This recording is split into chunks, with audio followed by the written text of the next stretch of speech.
like the first Nintendo. Nothing. Oh, sure. Thanks. You betcha. Do we have monitors, Sophia, or is it a button you need to push over there? You will, yeah. Oh, there we go. Thank you Oh, very much. that's Oh, there they go. They're out now. Oh, there we go. All right, it is now 7 o'clock. Go and call to order the City of Lake Elmo Planning Commission meeting for Monday, April 22nd, 2024. First item is to please rise for the Pledge of Allegiance. I pledge allegiance to the flag of the United States of America and to the republic for which it stands, one nation, under God, indivisible, with liberty and justice for all. Thank you much.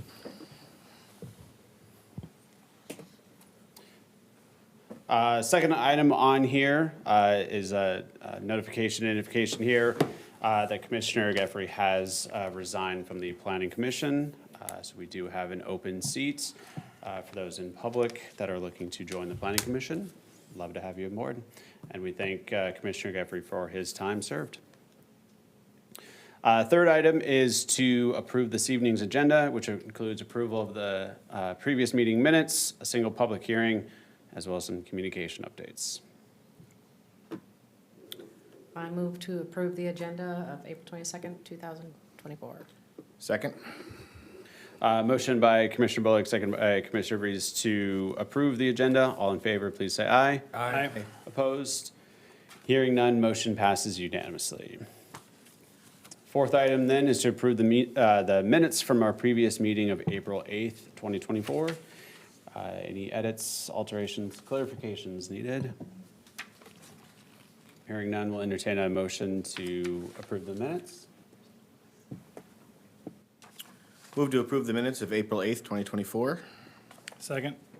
Motion by Commissioner Reed, second by Commissioner Ray Camp to approve the minutes of April 8th, 2024. All in favor, please say aye. Aye. Opposed? Hearing none, the motion passes unanimously. Brings us to our fifth item, which is a public hearing, the Kramer Lake Comprehensive Plan Amendment. We'll hear from city staff first, then I believe the applicant as well. Is that correct? And then at that point, then we'll open up for the public hearing.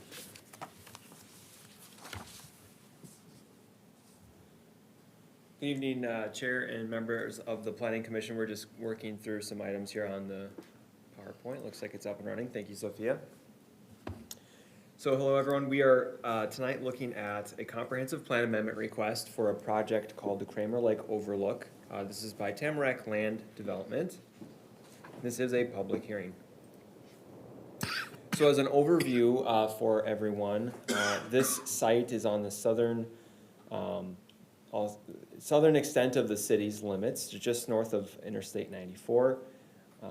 The site is just around 57 gross acres with a decent amount of wetlands on it, at least 2.39 acres of wetlands, but possibly more. There is an existing home on the northeast corner of this parcel. It's in red on the screen, or the collection of parcels, I should say. The developer is proposing 399 residential units, likely through a planned unit development.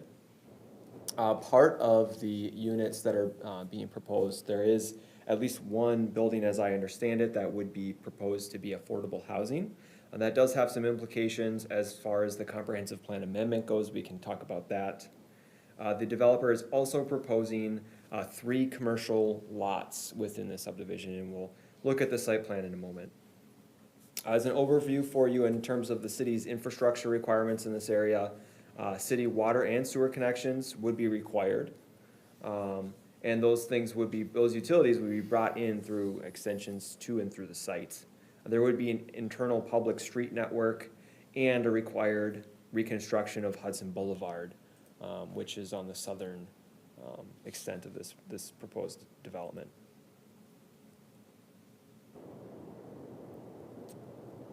Having trouble advancing my slides. Hold on a second. There we go. Okay, so a little bit about the review process to date. The applicant provided a complete application on November 3rd of last year. The city did go through the review process. Ultimately, the applicant did request an extension for 90 days from the March 2nd 120-day deadline. That leaves us with a new deadline for a city review of May 31st, 2024. So I wanted to make sure to mention that to you because that is beyond the 120-day typical window. As a point of process for comp plan amendments, a 60-day adjacent comment period is required, and so the city has identified those adjacent jurisdictions. There are not a ton for this one, and did reach out for comments, and we'll talk about that.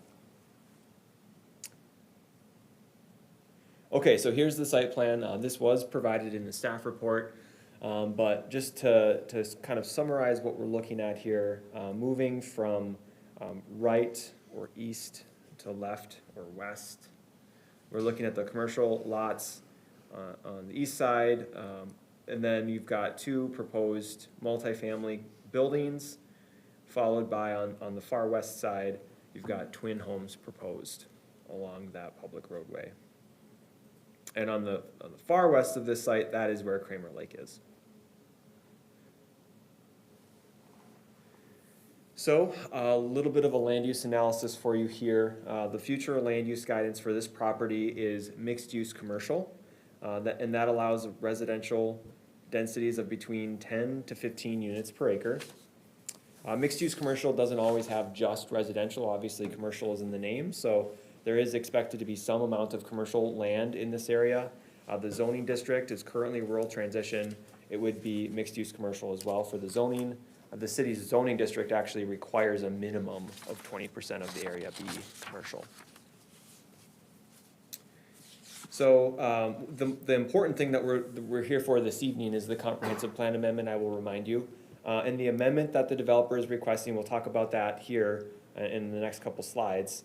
That's to map 3-7, which is the phasing plan for the MUSA area. So I'll talk about that a little bit more, but you'll see that generally speaking, the MUSA is in this kind of thick black boundary between that boundary and the 94. The entitlements that this development would ultimately require include this comp plan amendment. If it's approved and the development can move forward, an EAW would be necessary, which is an environmental assessment worksheet. That is a formal environmental review through state statutes or required by state statutes. The developer would provide a subdivision request in addition to a rezoning request to change the zoning to the correct zoning to comply with the comp plan. And then based on the site plan that we have right now, we do expect that shoreland variances will be required in addition to a planned unit development to allow for flexibility of the design. So those are all of the things that would be required ultimately should this move forward. And again, the site is on the south side of this map. So to talk a little bit about map 3-7, that's the city's MUSA growth and phasing plan. It's got a lot of different colored boundaries within the areas that are served by MUSA, which is the city's Seward area.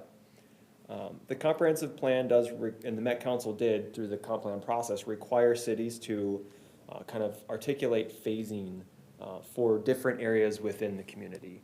And I think the comp plan does a nice job of explaining kind of how this was approached by the city. In bold, the city acknowledges that market conditions as well as other external impacts may influence exactly where and when development occurs. And this map is intended to signal to the city that it must evaluate its infrastructure with respect to timing and development approvals.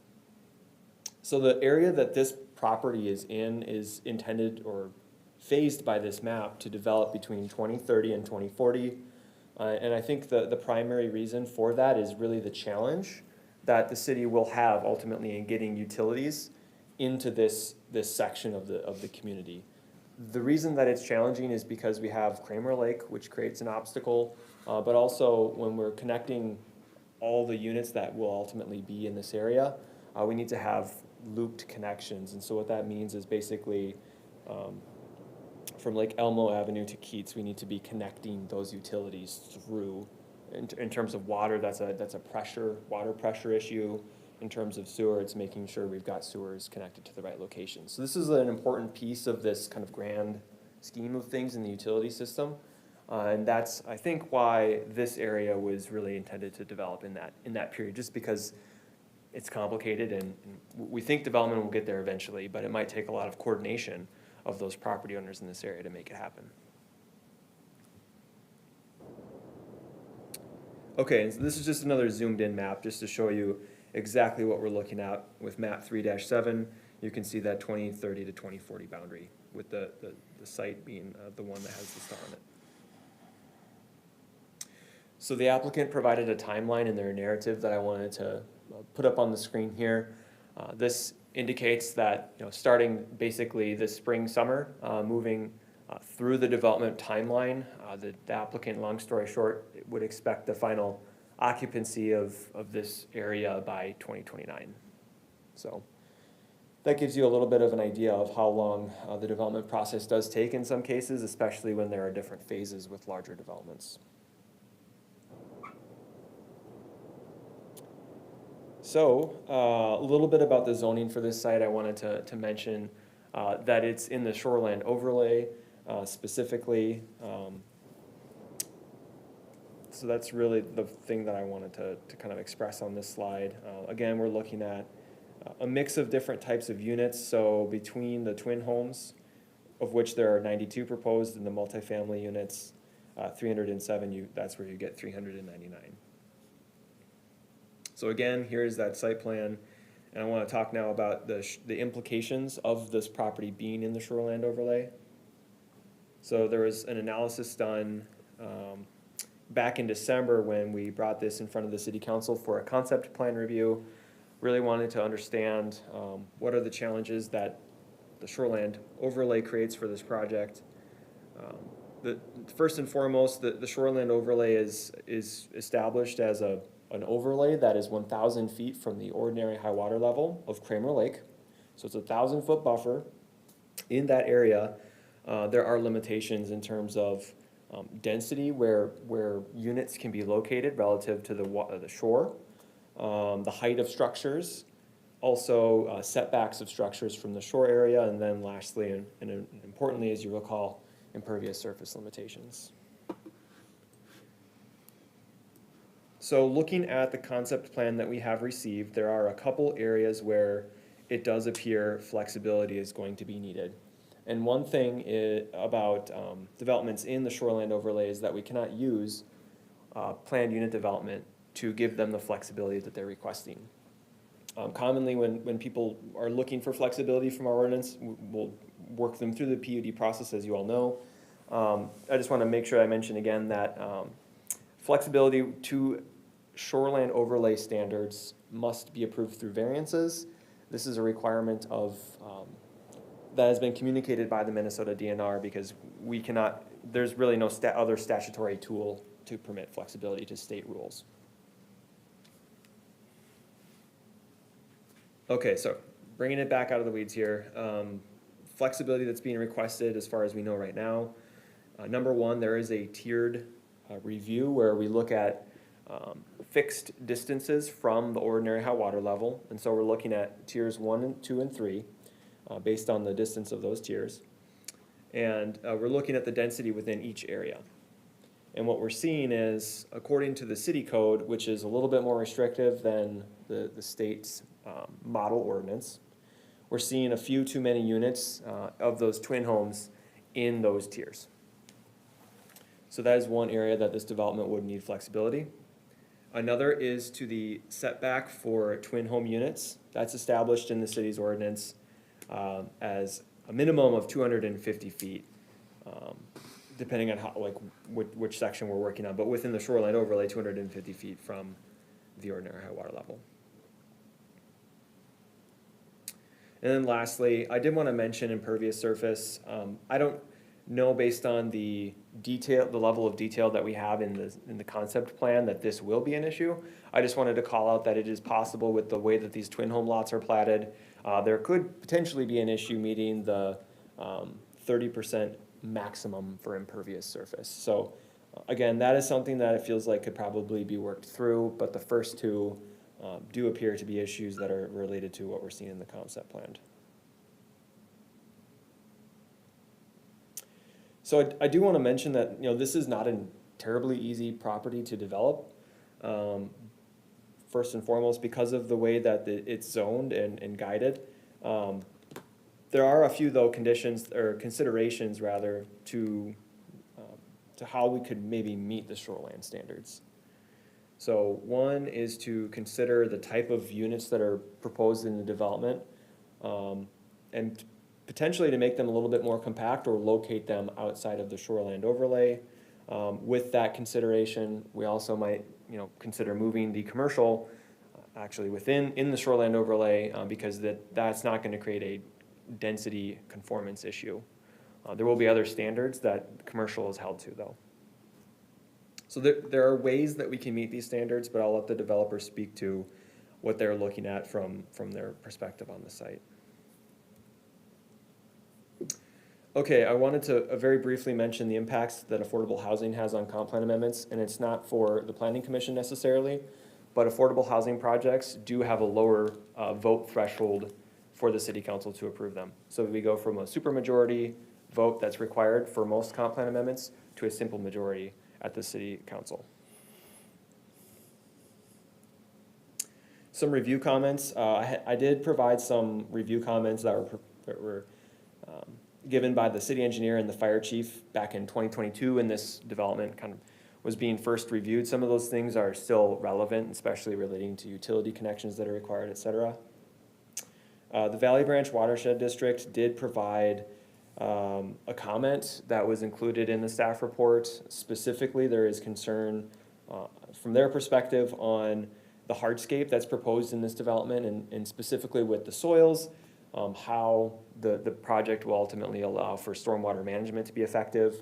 And vertical construction was suggested as a way to remove hardscape and keep the density that's necessary under the comp plan.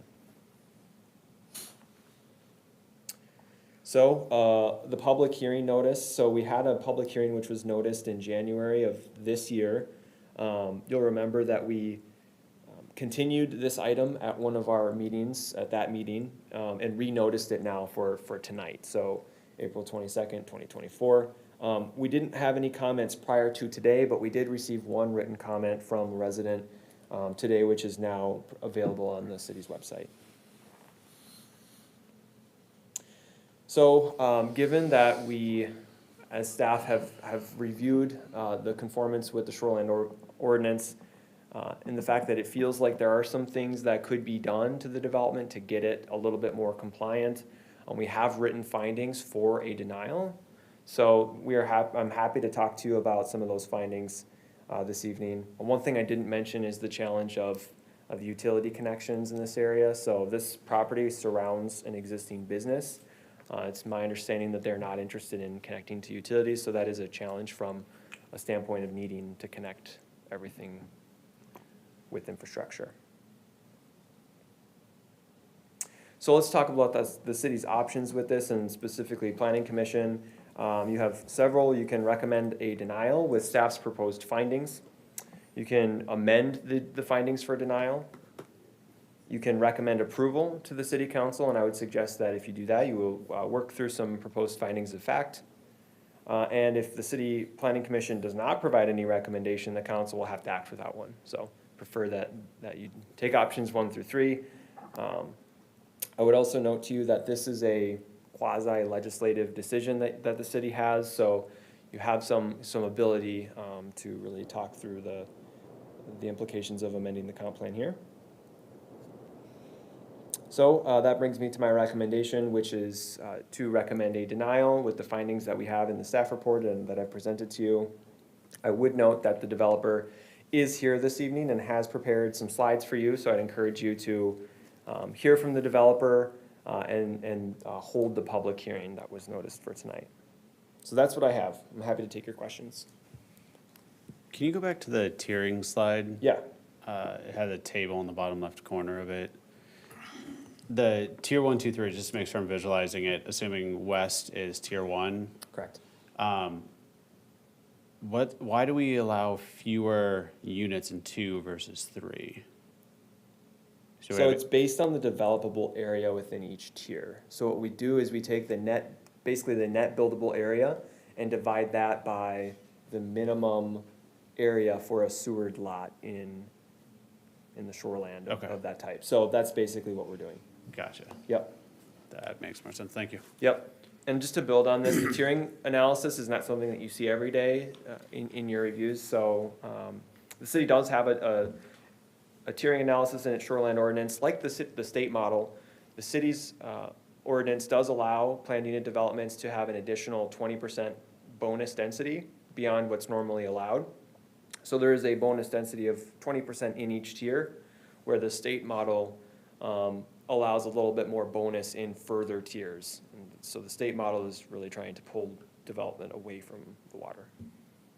And is that 20% density bonus based off the proposal, or is that would be the max bonus that could be received if they hit all density requirements? Yeah, so the way that we would apply the bonus is, again, to take that ratio of buildable to allow to unit size, and then multiply that by 1.2 for each tier.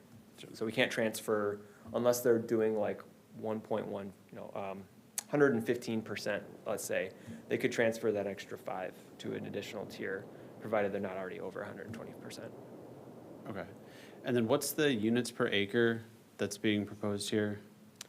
So using the concept, it's not particularly clear exactly what the buildable area in this overall development is. I was kind of doing some, I'll call it back of the napkin math earlier today, and I came up with somewhere over 10 units per acre. So it seems that this development will be fine. I know the developer has been working on this for a while, so he might know or have an idea for you exactly how dense it is. But again, it's gonna have to hit between 10 and 15 units per acre. Copy. Thank you.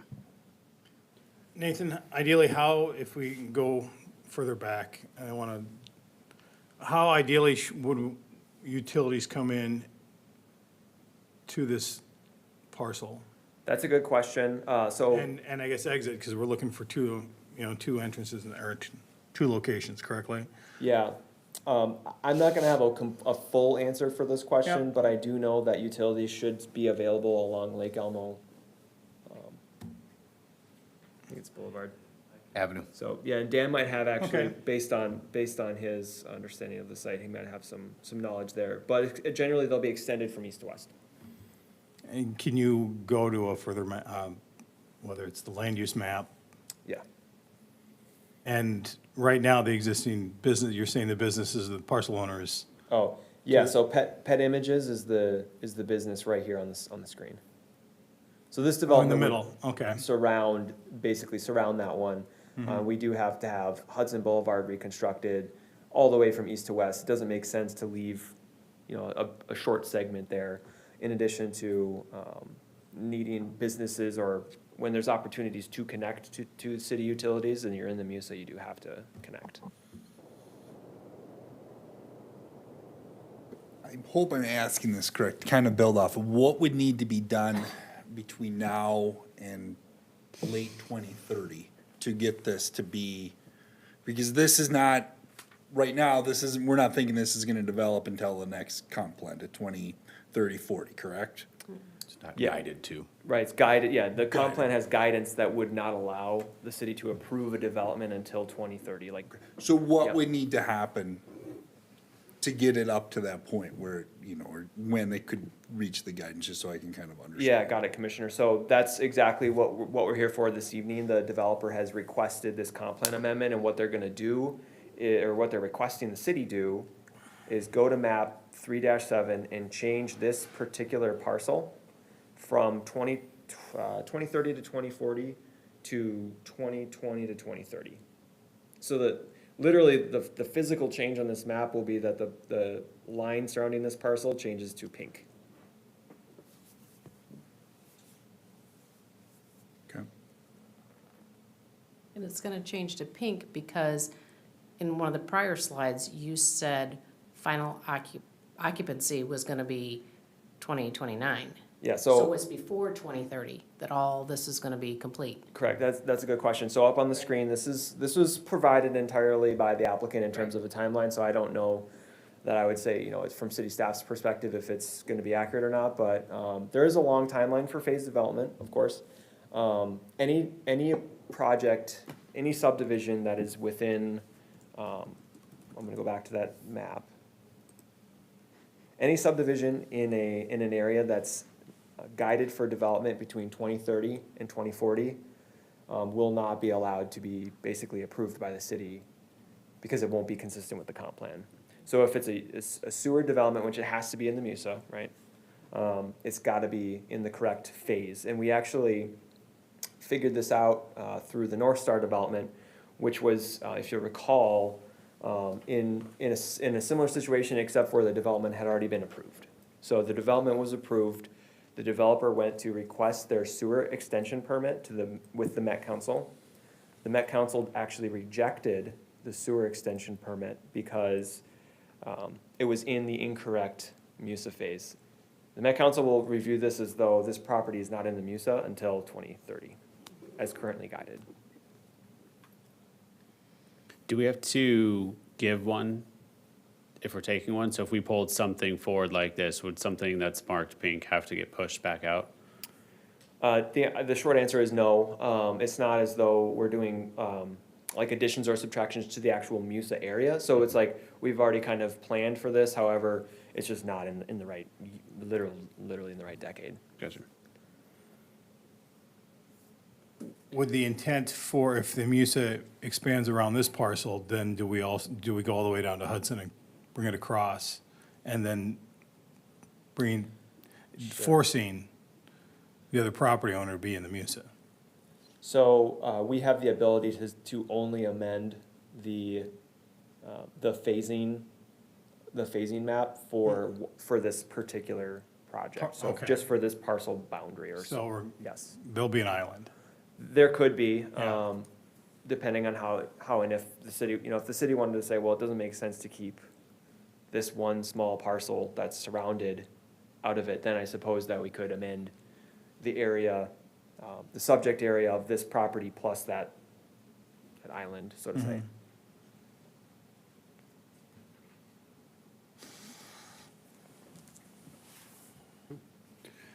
Additional questions? Perfect, thank you. Then we'll go ahead and hear from the applicants.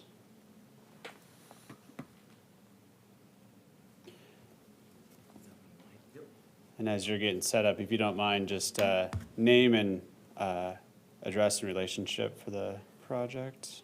Yeah, good evening. My name is Dan Willenbring. I'm with Tamarack Land Development.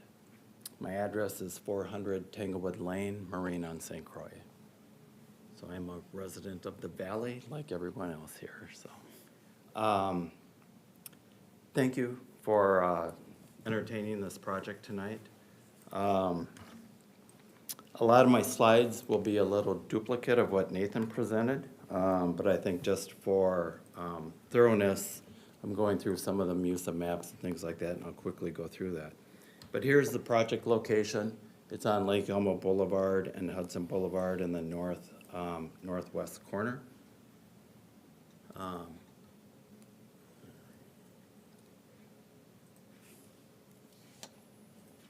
Here's another street map from the city, and you can see that the highway exits off of 94 are on Manning to the east, 1 mile, and Keats to the west, 1 mile.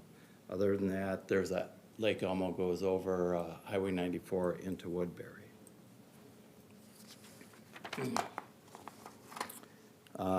The proposed elementary school will be about 1 mile to the north on 10th and Lake Elmo Boulevard.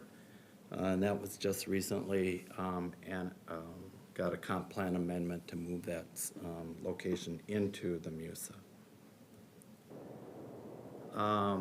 Our request tonight is just to get the comprehensive plan amendment approved to include this project into the current MUSA growth period. What that does is allows the design team to continue through the approval process. And that would be the EAW, technical design and agency reviews, determination of any variances or relief through a PUD. preliminary plating process, and then a final plating process, and probably multiple final plats as this project would be built over phases. What I want to go through is our site plan, talk briefly about the MUSA, even though Nathan did a lot of work on that, talk about the background of the project, our proposed schedule, the site challenges, which I think will be a good portion of the discussion here, the staff memo and our comments about the staff memo, and how we meet the comprehensive plan goals. Here's the concept plan. 399 units, density of around 10.15 units per acre. We have 92 single-family twin homes, 307 multifamily units, 121 units in the building more to the, in the lower portion center of the project, and 186 units in the one in the northern section. We have 20% of the land is dedicated to commercial use. That's about 11 acres. The residential section comprises about 38 acres. We have about 4 acres of roadway, public roadway throughout the project. And that should be it on that project there. Here's a little bit of a more detail on the apartment complexes there. And I can talk about that a little bit later on. Right here is the MUSA area. It's circled in yellow, the project site. So we have, it's currently zoned rural transition. It's guided for mixed-use residential. To the east, across Lake Elmo Boulevard is institutional. There's a new warehouse there, complex, I think, by R.J. Ryan Companies. To the north, it's a rural area development and low-density residential. And to the west is multi-use business. And then to the south in Woodbury is a lot of industrial and warehouse properties over there. Here again is the MUSA growth period, and you can see our project circled there in yellow is between the 2030 and 2040 growth zone. You know, the growth plan is just a guide. The city has flexibility, and a couple examples of that are the North Star development that was in the 2035 plus growth period, and then also with the recent approval of the elementary school, rolling that into the MUSA. So the comp plan, it's just a guide. It's not a steadfast rule, and the council and the planning commission have the ability to vary from that. The background, I've been involved in this project since the summer of 2021. We've gone through 4 different planners, a couple of city administrators, and what we've seen is a lot of inconsistency with the knowledge getting transferred from staff person to staff person. In addition, there's been a tremendous amount of zoning changes. There's been moratoriums put on the project, and we've adapted our concept plan. I think we're up to 11 or 12 different versions of this plan that we have prepared and shared with the city to the final one that we have today. And I want to make sure that when we look at this comprehensive plan amendment, that we don't get bogged down in the technical details of the plan, because we aren't at the point of coming forward with a final plan and this is what we're going to do. We want to be able to have the opportunity to go through the process and address the plan and what suits the city of Lake Elmo and the development. So we've kicked off the meeting September 14th.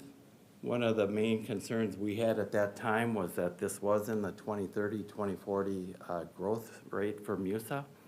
And the city said, since we were working with the city engineer and providing all the infrastructure, that moving it forward into the current period would most likely not be an issue.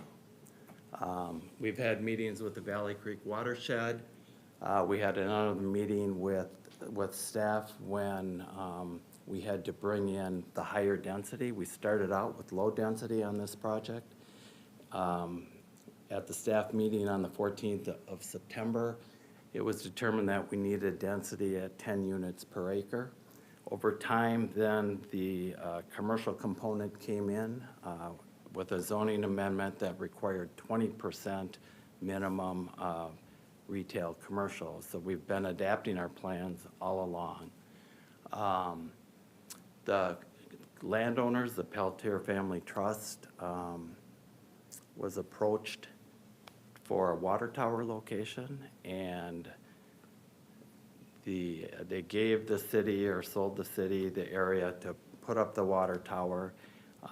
And without that water tower, development in this area was very limited. So the Peltiers could not sell their property or develop their property until that water tower got constructed. There was a low pressure area between Lake Elmo Boulevard, Keats, 94, and I think just south of the railroad tracks here in town. And now with that water tower constructed and coming online, the water pressure won't be an issue in that zone anymore. It just so happened the moratorium was put in place 1 month after the city purchased the land for the water tower. We went before the park committee in February of '23. The park committee decided to take fee instead of parkland. The area isn't quite conducive for a city park. We've started the EAW process with all of our consultants. Traffic study was complete and reviewed by Washington County in the summer of this year, and the recommendations are very minimal. Right turn lanes in, right turn lanes out of the proposed development. We've applied for a comp plan amendment in November as a means to get onto the city workshop council to discuss our project, and that council meeting was on the December 11th. We've requested a 90-day extension because the city expected some type of resolution on the groundwater appropriations, and I'm not sure where the city is on that right now. And I'm here tonight to request approval of our comp plan amendment. Our project schedule, if things get approved tonight, we would go before the council for the amendment for the comprehensive plan. We would start our EAW process in this summer. That's a 6-month process. Hopefully that would get approved in November. We would start our preliminary plat submittal in December of this year, look for that approval in April of '25, start our final plat process, be under construction sometime in midsummer, late fall, and fall of 2025, start residential unit construction in the fall from 2025 to 2027, and then residency would start between 2026 and 2029. On the retail commercial side, it would depend on how quick we would find a tenant for those spaces, but the earliest we would probably see anything happen there would be sometime in 2027. The current zoning, rural transitional, it's guided comprehensive plan to mixed-use commercial, a minimum of 50% residential and a minimum of 20% commercial. There was a lot of discussion about the shoreland overlay zoning. There's lower levels of impervious surface, height restrictions to 35 feet, increased buffer zones from the ordinary high water level to anywhere between 200 and 300 feet, depending on the type of lake that you have and if it's in a PUD or not. Larger lot widths, restricted densities per tier, and then a bonus density transferred. And as Nathan said, Lake Elmo applies a factor of 1.2 to transfer densities across the tier. Minnesota DNR varies between 1.5 and 3 as a multiplier to transfer within the tiers. And we use the DNR's bonus transfer when we did our site plan. This here gives you a good idea of the shoreland tiers. Tier 1, 2, and 3 in the colors there takes up roughly 50% of the area. The commercial is in the far right red side there. Then the red line at the bottom is Hudson Boulevard right-of-way, actually, but it's owned by the property owners. So when Nathan was talking about what the real density is and what's the basic area that you're gonna determine that density on, Lake Elmo lets you delete floodplains and wetlands from the total area when you calculate your densities. Other areas let you take out buffer zones, steep slopes, and even road right-of-ways existing. Here, these are easements and not actually the right-of-way taken in fee. So that Hudson Boulevard is 2.2 acres, and then Lake Elmo Boulevard is like 1.25 acres, I think, of right-of-way that is owned by the Peltiers. The site is very complex to develop. Some of the recommendations were to put the retail and commercial along Hudson Boulevard and then move the residential up into the northeast portions of the site. And I know Tom knows this from my days working with him at Target, but you need a lot of parking spaces for retail. Basically, 1.5% of your building size would take up the parking area. When you add that to your impervious surface of the actual building, you're gonna be exceeding the 30% maximum impervious requirement in the shoreland zones. So moving the retail along Hudson Boulevard would require variances. Ideally, that would be great to put the retail there. We think it's probably a better location, but we're gonna need variances for that regardless.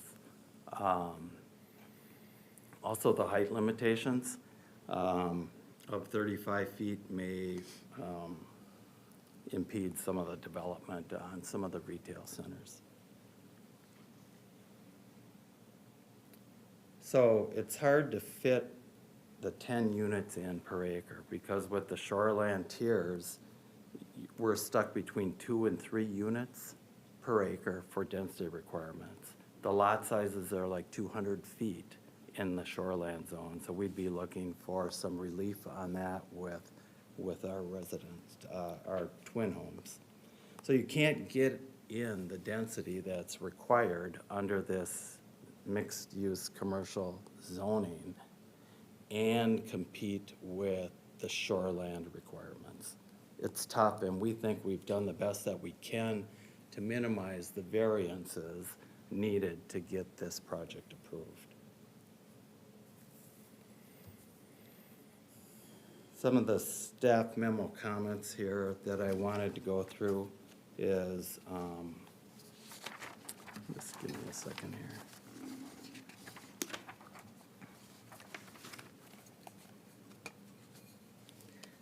You know, the shoreland district overlay and the flexibilities, you know, we've identified what we need from a flexibility standpoint on the, with the shoreland. The difficulty to serve the area between Keats and Lake Elmo Boulevard, you know, from utility connections. I'll show you a site plan here, but utilities are stubbed to the site. The water pressure is there. The sanitary sewer is in the southeast corner. There's a water line right along Lake Elmo Boulevard. The property is not in the post-2035 MUSA area, so it's, you know, 2030 to 2040. We understand the EAW process is 6 months. We understand that. We understand the entitlement process. It does take time to develop this type of a project with all of the specific zoning requirements there. And then I wanted to address the findings and conditions. We agree with the items 1 through 3. They're just facts with the findings and conditions. Item number 4, which is the flexibilities are unknown. Well, they are actually known. We need bonus density relaxation. We need reduced lot widths. We need reduced lot area. We can increase the lot area by extending the lot lines all the way to Kramer Lake, but what we wanted to do was create an outlot behind the residential homes there, such that that could be used as community open space instead of people running fences all the way down towards the lake. We need some variance on the ordinary high water buffer setback to 200 feet. Utilities are available, item number 5, for PET images. The sanitary sewer would run right along Hudson Boulevard, and I'll show you that image in a minute. And the water line would be right at the east property line of PET images. We're also gonna oversize the utilities such that we can service anything to the west as long as the gravity sewer can keep the flow that goes from west to east is how the sanitary sewer flows. And then item number 6, there are conflicting goals between the zoning density requirements and the shoreland requirements, and how can we best mix those together and limit the variances? We understand it's very complex. We're willing to work with the city staff to get that resolved. With the Valley Branch watershed, they had a concern about the stormwater runoff. The site has got a lot of highly impermeable soils. Our engineers have worked, and we think we've created a solution that will provide an infiltration basin, which the Valley Creek watershed really prefers. It's unfortunate that the more permeable soils are at a higher elevation, and we really can't run stormwater up the hill into where the sand is. But we think we've solved that issue. Here's the utility plan. You can see that the water, the sewer line runs along Hudson Boulevard. It's more of the greenish color. And then it goes up through a trunk loop system, all the way up through the public roads. And then the water main also comes in off of Lake Elmo Boulevard and where the water tower is there. Goes up through the public roadways, all the way around, and then comes back down towards Hudson Boulevard and then runs further to the west. We have internal connections to the multifamily in the middle that would tap off of the main trunk loop there. So we've provided the infrastructure for the utilities to develop further to the west, and also if PET Images wants to connect, the availability of the infrastructure is there for them. We also committed to upgrading the north side of Hudson Boulevard to an urban section, which includes a shared use path and a boulevard, curb and gutter, and on the south side, it's a rural section that does not require the pathway. I think one of the other conditions of approval would be to put in a sidewalk right by the curbed section of Hudson Boulevard, right around where the water tower is. That was one of the other staff recommendations from one of our concept plans earlier.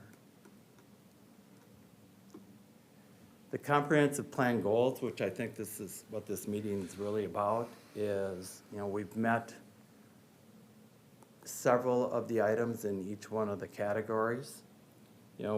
For character and governance, we've identified opportunities to bring in new businesses, so we're creating 60,000 square feet of retail commercial to support residents in this development and neighboring areas.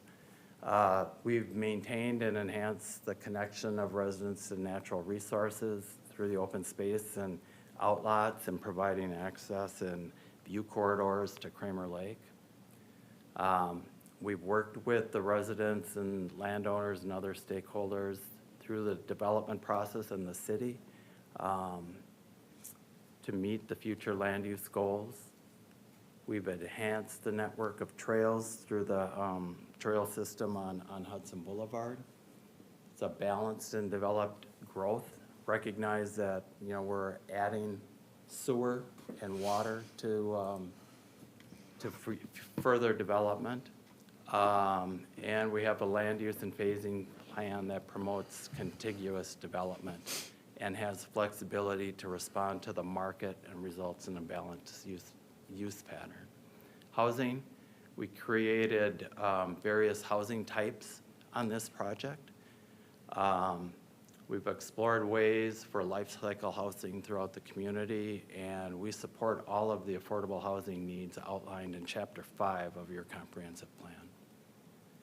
For parks and trails and open space, we're strengthening the existing trail network, providing the connection that's to existing trails. And also, Kramer Lake is an impaired waterway. And by removing the agricultural component around there, we're gonna be capturing the runoff, less chemicals going into the lake. So we think overall, our development will help improve the overall water quality of Kramer Lake. And then for transportation infrastructure, we're providing, the water, the sewer, upgrading Hudson Boulevard, and the bike path. So we're hitting like every one of the items that a developer can possibly hit in your goals for your comprehensive plan. We're providing high-density residential, affordable workforce housing, commercial component. We're preserving open space. We're providing future connections for utilities going to the west. We're upgrading Hudson Boulevard. And then on top of it all, there's 55,000 yards of buried concrete on this site from when Highway 94 was developed. And our plan is to go in there and recycle that material. So we'll be using, less trucks taking that material out, less trucks bringing material in. And we think that's an environmentally sound solution to dealing with that buried concrete that's been there for years. So I'm here to answer any questions that you may have. Thank you very much. Questions for the applicant? Is it the intent of Tamarack Land Development to purchase the land if the comp plan amendment goes through, or is it the intent for the Peltier Trust to continue retaining ownership and Tamarack Land to develop it? No, Tamarack will buy the land. Okay, but assuming that the comp plan amendment. Yeah, we would buy the land once we were entitled to build. Okay. And then we would also market the property for residential, or for the commercial. We already have residential people past the letter of intent. Contracts would have been signed, except for the delay and due to the groundwater issues that the city of Lake Elmo has been experiencing. Why, if you already knew the restrictions in the shoreland district, did you not design to those restrictions? Typically, my understanding is you design to the most restrictive, portion of the restrictions, I guess. We can't get the density if we follow the shoreland requirements. So we can follow the shoreland requirements but not meet the zoning requirements, or we can follow the zoning requirements and ask for some variances. I mean, if you looked at the table that Nathan provided, we're only 9 units over on the shoreland density. 9 units out of, 400. That's not very many. So we're looking for the minimum variances to get this project approved. Okay, thank you. Can you, I know you kind of briefly mentioned this, but I was rereading the comments from the watershed district there. And just, if you want to pull back up that image there of what we're doing here for the stormwater runoff volumes that they were concerned about. Oh, I didn't have anything specific to that. Okay. But we've had several meetings with the Valley Creek Watershed Group. Early on when we started this project, the issue is that they want to see infiltration basins to get as much groundwater, much surface water back into the ground. The soils aren't conducive for that. And we're trying to reuse as much water as we can, capture as much as we can. And the engineers come up with an idea to meet the infiltration requirements. What we don't want to do is, or what's not maybe really sound engineering, is to create a bathtub for an infiltration, and then the water sits there and is still trapped and doesn't get down below to the surface. And that's where the Valley Creek watershed is sort of hung up on this infiltration thing. And we have the best engineers working on it. Your mayor just happens to work for that company also. You know, they know what they're doing, and they're just trying to come up with the best solution with our design engineer on recapturing some of that water and getting it into the groundwater system. But we think we have a solution. But since this project has been stopped and started so many times, we're reluctant to spend a lot of money on engineering when we aren't sure of the success of getting approved. But it would be addressed to get everybody on the same page before we could move forward. Gotcha. Okay, thank you. Any additional questions for Dan? The twin homes, Dan, are intended to be privately owned? Yes. Okay. Have you met with Pet Images or any of the neighbors to the north? I've met with Pet Images. We tried to get them as part of our application because we thought if we were to blend them in, they would, we'd be able to use their retail component as part of ours, and we wouldn't need as much retail. And if we brought them in, we would only have to add 2 or 3 more acres to the retail component to meet that 20% requirement. But they opted not to go in with us. So that moved our 2 to 3 acres up to 11, which then took away from the housing density to get those 10 acres, or 10 units per acre.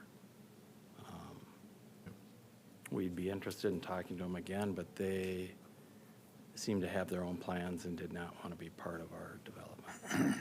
Okay. Thank you.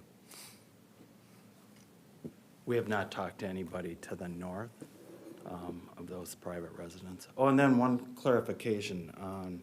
When Nathan gave his presentation, he mentioned that there was one house on the property. There was not. That's a separate parcel, and that's not part of our development. And that's in that northeast corner. And I think that's a sign operation. It's a relative of the Peltiers, but it's not part of the property that Tamarack would purchase. Perfect, thank you. The other thing that I should mention is there is some property that is south of Hudson Boulevard next to the water tower, and that's all zoned 100% retail commercial.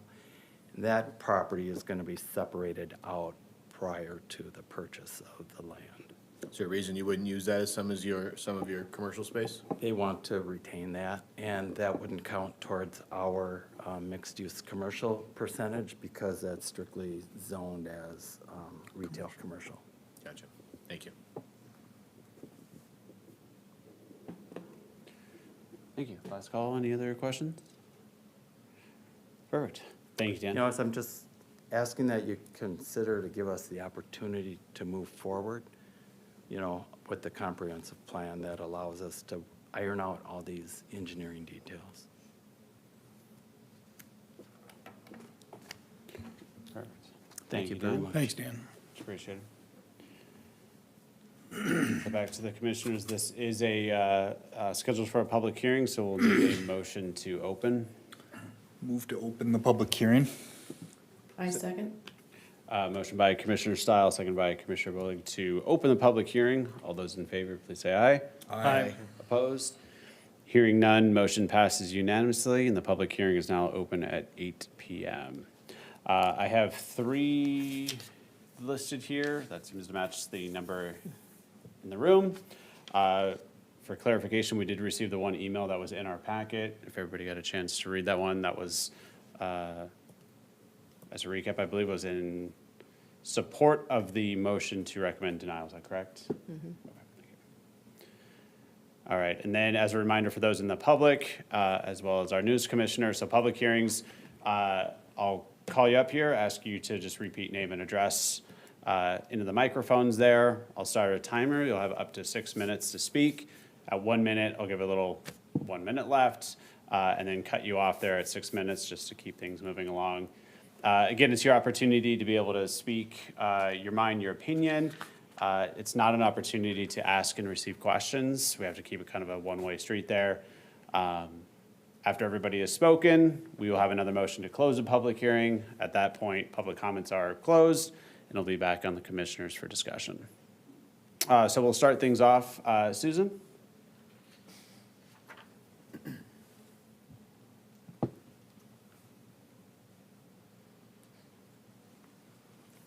Thank you, fellow commissioners. I appreciate your time and having this public hearing tonight. I've been in your seat before, and I've been in other seats in our city, and I know the developers always come with this great deal, and it's going to be a great thing for you, but sometimes they're gone, and we get left with challenges. I'd like to prevent those challenges. One of the reasons we have comprehensive plans with phasing is so our city can work with the progress as it makes and work with it and not get surprised, so to speak, by having a development with maybe 2,000 people thrown at you unexpectedly. There are reasons to take your time and phase things. And unfortunately, I've seen things, I call it tiddlywinks. A lot of people don't know what tiddlywinks are anymore, but it's an old game we used to play as a kid. But I think our staff did an outstanding job in outlining exactly the issues. I personally have lived through the issues of water in Lake Elmo. We've had flooding. It's real. The Valley Branch watershed is a place you should really pay close attention to. They're there to protect you. They're there to protect every resident in our city. But anyhow, I want to say I concur 100% with the staff's recommendation at this time. We have a 2050 comp plan coming up. This is 6 years ahead of time for the proposed, even to be able to look at something like this. And I think it's doing a disservice to the residents. We're counting on the plan is to be the plan, not to be changed in the middle of it. So I'd appreciate you following through and going with the staff recommendation. Thank you for your time. Thanks, Susan. Next, I have Linda. And then final, Ben. Good evening, Commissioners and staff. Ben Roth, 10819 3rd Street Place, 20-year resident and former planning commissioner as well, and also adjacent property owner to the north. So thanks for your time this evening. I did not hear a compelling reason why we should accelerate this particular development. As a planning commissioner 2005 to 2009, I was involved shortly after the Metropolitan Council and the State Supreme Court ruling in the initial 2030 planning. And this particular segment of the community there's complexity, as the staff pointed out. And so we left that in the 2030 plan as, give the city the flexibility after the other parts of the community have developed. And the utilities, quite an issue. Can also speak personally to the water issue. There's been a lot of change in our climate, and rainfall has been heavier in these past 15, 20 years. In fact, I got a $40,000 basement remodel in 2005 because our property flooded from a 7-inch rainfall in October of 2005. So now I have 3 pumps that I keep and many hundreds of feet of hose as well, 2-inch hose, and have pumped my neighbors, Linda's one of them that's here this evening, pumped 3 adjacent properties as Kramer Lake has built up and flooded our properties. So that's a real issue that I would encourage us to take a look at. And then finally, I'd ask you to really take some time to study this particular parcel. You may not know the history, and I don't think any of you were on the Planning Commission 2018, 2019. The mixed-use commercial and mixed-use business park south of 10th was an 11th hour addition to the 2040 comprehensive plan. It literally, the public hearing by the Planning Commission, it was coming at that same exact time, January of 2019. And so it was very rushed. And I didn't quite understand why they decided that this particular parcel should be mapped, future land use as mixed-use commercial. I don't know, maybe I've been around too long here now, but 1,000 potential residents, 400 units, ballpark about 1,000 potential residents in those 400 units, living on a 6-lane interstate, going 70 miles an hour without a sound barrier, just doesn't really fit the profile of our community. We don't see that in Woodbury. We don't see it in Hudson. Can't think of maybe other communities that are on a 6-lane interstate until you get closer to downtown where they have the sound barriers. And that just isn't really the aesthetic I think we look for in Lake Elmo. So I'd ask the Planning Commission and the council to really think about the 2050 comprehensive plan, and is this the land use that we want for this particular parcel? When we did the 2030 plan, we zoned it, started with business park, and then it became rural transition ultimately, which I think it still is today. And that it just seems suited right there on the highway to be something a little bit more commercial or business park like than 1,000 residents, 5 to 10% of our population being right there on the highway. So those are the 3 things I wanted to point out this evening. And I think the developer did mention, we've not heard, and I'm an officer in the Homeowners Association of the Forest. It's a neighborhood built in the 90s. We've not heard from the property owner. We've not heard from the developer in the 3 years they've been working on this. I know it would have been great to just have a conversation and maybe try to do something with them and talk through this, but we've not been afforded that opportunity. So appreciate the time and your thoughts on this.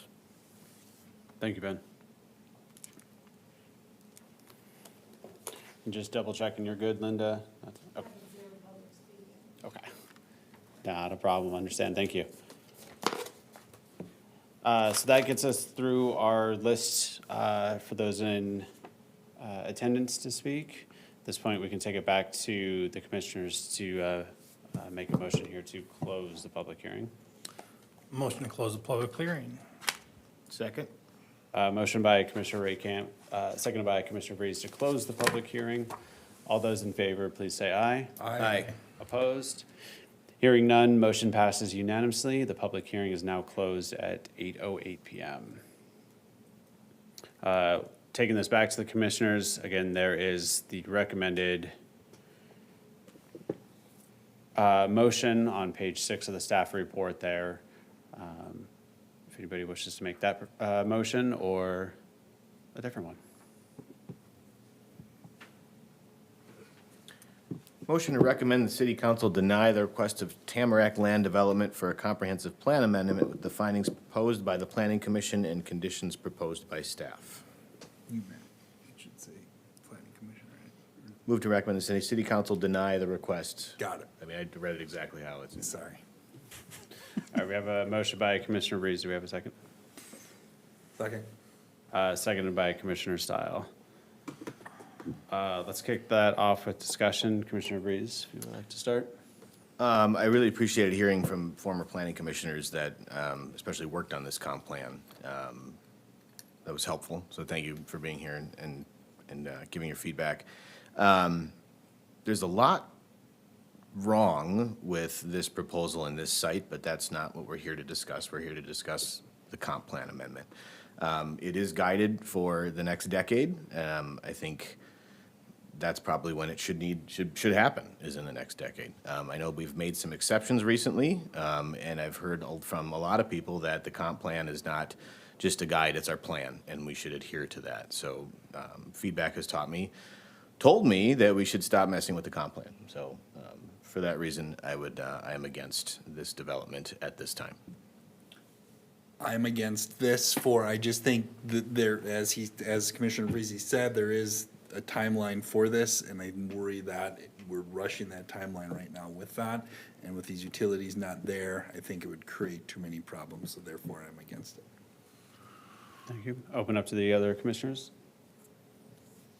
I have some sympathy for the developer, based on, I think, their conversations they've had and the timeline they've gone through with the city, and some direction that seems to have gone one way and then back to the other, and understand that. But overall, I'm in agreement that I think this is a 2030 development. Thank you. Additional? Agreed. I think it's a challenging site, especially with the lake there. Like the applicant Dan was mentioning there, we've got a shoreland plus city zoning guiding them for what the density should be. Challenge as well as also with the soil. Those are all underpinnings, so that, like I said, as the other commissioners have mentioned, with the issue at hand, which is, do we move this or not? I believe it's only, somebody correct me if I'm wrong, but the elementary school was being added into comp plan. It wasn't a change from a direction of those. And then, as we know with, I'm just totally forgetting the name of the other one. North Star. North Star, thank you. They got moved in there. But yeah, I see the issues we have with the site. It is going to be a challenge no matter what ends up going in there and how it goes in there. We'll guarantee it, I'm sure we'll see variance requests coming through, be it height, be it density, be it setbacks. All that to be said, following the comprehensive plan amendment, and I think I pulled pretty heavily on what our watershed district there is saying, knowing the issues with runoff in the water, trying to determine how we actually develop on that area first before rushing ahead to move things. Do we have any additional comments? Just a quick question for Nathan. It's more of a cart before the horse kind of thing, but you wouldn't ever apply for a variance before there's been a comp plan amendment, would you? Because my understanding is this particular property needs a lot of variances to make this work. But typically a comp plan amendment would need to be done first. Yeah, part of the challenge is kind of what you're getting at with that question. No, to answer your question, no, we wouldn't see a variance typically before we would approve something like this. And I think part of the challenge is just getting a site plan that is effectively the one that will move forward. And so, being that we don't have something like that, at least at this time, it's not firmed up yet entirely. It's hard to prescribe a particular variance. Okay, thank you. Additional comments? No, I'd go back to make sure that we're providing future developers consistent information and guidelines before they commit a lot of capital and time to develop something that, obviously, we're coming to say that, you've got to wait 6 more years before you can do this. I know that they wouldn't have gone down this path if they didn't feel like there was a reasonable solution for them to be able to get on the land earlier. And I'm not pointing fingers. I think that's just important, because you guys weren't here either, that we do that and we're clear in our communication to developer partners that we're looking for. Thanks. Thank you. Last call. All right, again, the motion is to recommend the city council deny the request for Tamarack Land Development for the comprehensive plan amendment with the findings proposed by the planning commission and conditions proposed by staff. All those in favor of the motion, please say aye. Aye. Opposed? Hearing none, the motion passes unanimously, and this will now move to city council. Do we have a date set for that one? May 7th is our plan right now. To May 7th. Okay, perfect. Thank you. All right, that concludes item 5 for this evening. If anybody wishes to head out, you're more than welcome to, but you're also, of course, welcome to stay as you like. Can I just make one comment? I appreciate everybody's time, and I appreciate Tom Raycamp's comments about consistency with the staff. You know, we were led down a path where we thought it wouldn't be an issue, and I understand how things change. I was a former planning commission chairman, and I'm in my community for 12 years, so I understand the position you're in, but we're gonna have the same challenges in 2030 when this project comes back. Understood. And how does the city want to get those addressed? Because I may be back here in 6 years, and with the same type of project and the same mix, if the zoning doesn't change, you're stuck with a piece of property that cannot be developed. And, you know, the landowner, and it's guided to be developed. So you're gonna be stuck with those same challenges. So I encourage you to figure out the best zoning for this property. I mean, if this was an 11th hour change And and I'm it gonna have got to, jammed in there. Dan, I'm gonna have to cut you off there because we have concluded the item for this one. And That's definitely fine. I appreciate everybody's time. You have some work ahead of you for this site to be developed. Thank you. Thanks, Dan. Okay, item 6, we don't have any new or unfinished business, which will take us then to item 7, which are the communication updates. So back to Debbie. Thank you, Mr. Chair. On April 9th, the City Council had a workshop to discuss the Old Village Moratorium and the Crosswalk Policy. So we should see some new items coming forward related to both of those items. And then on April 16th, the City Council approved the variance and lot division for 10997 32nd Street, which is on the north shore of Lake Elmo. And they approved the CUP and variances for the Animal Inn Pet Resort and Spa, just south of Stillwater Boulevard. And then upcoming meetings, May 13th, we do have an item, and then that is your annual Planning Commission training. And then we have a meeting on May 28th, which is a Tuesday. Labor Day? Or Memorial Day? Memorial Day. Did we, I don't know what the results for the survey was for the time of the meeting?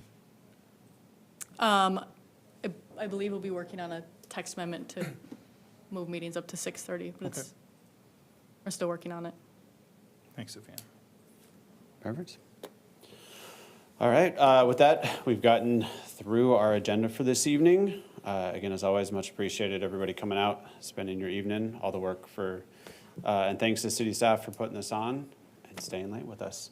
And with that, we will go ahead and end the Planning Commission meeting at 8:17 PM.